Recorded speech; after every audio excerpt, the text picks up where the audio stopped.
So here we are with all the fans set up throughout the house.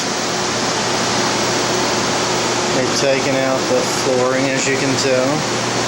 Dining room. Done a really good job, really professional.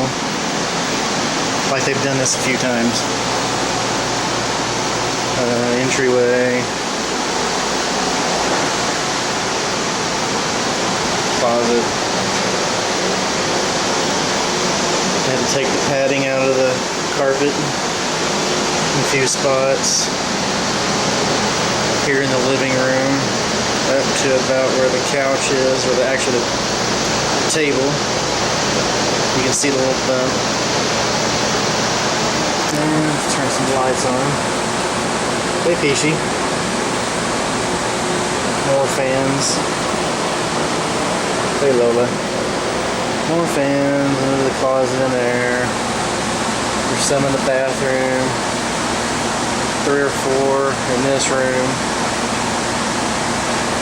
I barely got into our bedroom. You can see a little spot near the bottom.